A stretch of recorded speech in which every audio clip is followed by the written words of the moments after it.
Trailer দেখেছি, আমার তো খুবই ভালো লেগেছে। আমার মনে সময় কেন আপনারা কপি কপি বলেন? বাজেট কত বলেন? 200 কোটি, 5-10 কোটি ছবি মিলাচ্ছেন তো অনেক বড় বিষয় তো আমাদের জন্য। 200 কোটি ছবির সাথে মিলাচ্ছেন, তার মানে আপনারা ভালোটাকে ভালো বলতে শেখেন। ওটা আমি ট্রেলার দেখেছি, আমার তো খুবই ভালো লেগেছে। আমার মনে হচ্ছে যে বাংলাদেশে অনেকদিন পর আবার ধামাকা একটা ছবি আমরা দেখতে যাচ্ছি। সাকিব ভাই লুকটা কেমন লেগেছে? খুব ভালো লেগেছে, খুবই ভালো লেগেছে, এবং আমরা এইটা আসলে আমরা আরো অনেক আগে থেকেই চাইতাম যে ভাইকে ডিফারেন্ট লুকে দেখবো। অনেকে বলছে যে এটা কপি সিনেমা বা কপি কোনটার কপি?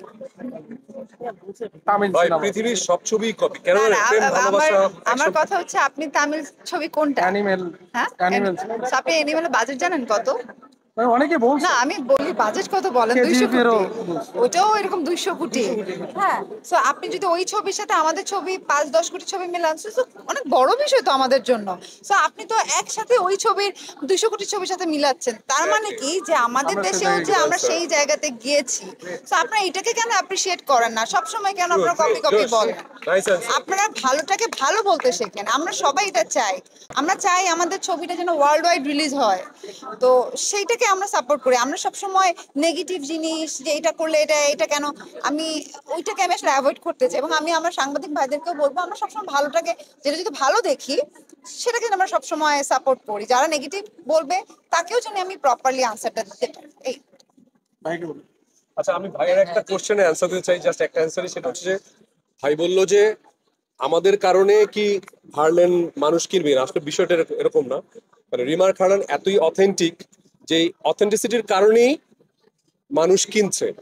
মানে আমরা তো জাস্ট মানে আমরা জাস্ট হার্লেনের সাথে ট্যাগ হয়েছে, দ্যাটস ইট। কিন্তু আপনি যদি প্রোডাক্ট ভালো না দেন বা জিনিস যদি অথেন্টিক না দেন, তাহলে আমরা কেন? মানে আপনি যদি শাহরুখ খানকেও আনেন, মানুষ জুতা মারবে, বুঝছেন?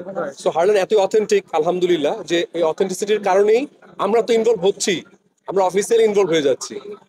সাকিব ভাই অফিসিয়ালি ডিরেক্টর, মিমো কদিন পরে দেখেন যে অফিসিয়ালি জয়েন করে ফেলেছে। সো আর সাধারণ যারা মানুষ আছে তারা প্রত্যেকেই গুড রিভিউ দিচ্ছে যে এবং আমি বলে নেই, আমি ভালো। মনে হয় হার্লিনের সবার আগে ফার্স্ট কোন celebrity as a brand ambassador হলে সে হচ্ছে আমি। এক্স্যাক্টলি। সো আমার আমাদের ইমন ভাইও আসে নাই। মানে আমাদের সব সেলিব্রিটি কেন ইনক্লুড হচ্ছে? বিকজ অফ সেলিব্রিটির এত বোকা না, ভালো কিছু ছাড়া তারা কখনো আসে না। এই যে আজকে মিমকে দেখলেন, মোনালিসা আমেরিকাতে চলে এসছে, সাকিব ভাই তুফান ঝড় তো দেখেছে, সেই ঝড় থামিয়ে এখানে ঝড় তুলবে পরশুদিন।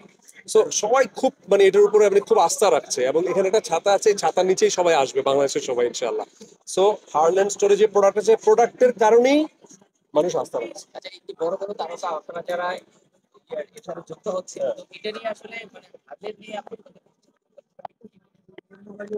হার্ল্যান্ড হচ্ছে আমাদের আস্থা। মানে আমরা যখন একসময় ছবি করবো না, এখন থেকে হার্ল্যান্ড আমাদেরকে না, ছায়া দিয়ে আমরা রেখেছে। চাই যে হার্লেন, মানে যে যাদের যেটা প্ল্যান, যে ফুল বাংলাদেশে আপনি বাসা থেকে বের হলে যেন হার্লেন স্টোর পান, মানে ওইটা আমাদের মেইন এইটা টার্গেট। এইটা না, বেসিক্যালি হার্লেন আমাদের অনারেবল চেয়ারম্যান স্যার যেটা প্ল্যান করছে যে মানুষকে, মানে প্রত্যেকটা মানুষকে যেন কর্মের আওতায় আনা হয়। হার্লেন স্টোর প্রায় 150টার উপর অলরেডি হয়ে গেছে। এখানে তো ওইখানে মেয়েদের মানুষ, সংখ্যা অনেক বেশি। মেয়েরা কাজ করছে, তারা জীবিকা অর্জন করছে। আর প্রত্যেকটা সেক্টর আর্টিস্টরাও যেন মানে বসে না থাকে, তারা যেন এখানে এসে ওপেনিং বলেন বা বিভিন্নভাবে যেন ইনকাম সোর্সটা হয়। সো তারা প্রোডাক্ট, তারা সামাজিকভাবে দায়বদ্ধতার কথাও ভাবছেন। তো এটাই হচ্ছে হার্লেন স্টোর। সিনেমার সাথে যুক্ত হবে কিনা হার্ডিন? ডেফিনেটলি, ডেফিনেটলি অনেক বড় বড় সিনেমার সাথে ভবিষ্যতে দেখতে ইনশাআল্লাহ। ওকে, আচ্ছা জি, একটা প্রশ্ন। তো অনেক তারকারা এই ব্যবসার সাথে সম্পৃক্ত হচ্ছেন, এই আমাদের অপু বিশ্বাস দিদি বলেন, পরিমণি বলেন, ওনারাও মানে এই শোরুম উদ্বোধন করছেন নিজেদের ব্যবসা। আপনার ক্ষেত্রে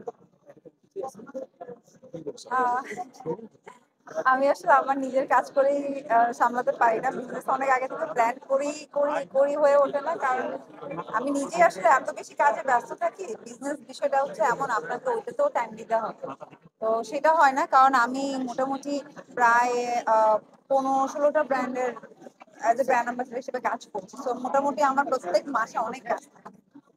আচ্ছা, অনেক বছর আগে থেকে আপনি ওপর বাংলায় কাজ করছেন। হ্যাঁ, এখন যে আমাদের তারকারা যারা কাজ করছেন, যেগুলো খুব আলোচনা হচ্ছে, তা আপনার পরবর্তী কোনো এরকম পরিকল্পনা আছে যে বড় কোনো পরিসরে আপনাকে দেখা এটা যায়? তো আসলে আর্টিস্টের হাতে থাকে না। যখন আপনার ভালো গল্প আসবে, আমি ভালো গল্পের জন্য ওয়েট করছি। এরকম যদি কোনো প্রজেক্ট পাই, তো ডেফিনেটলি। Thank you.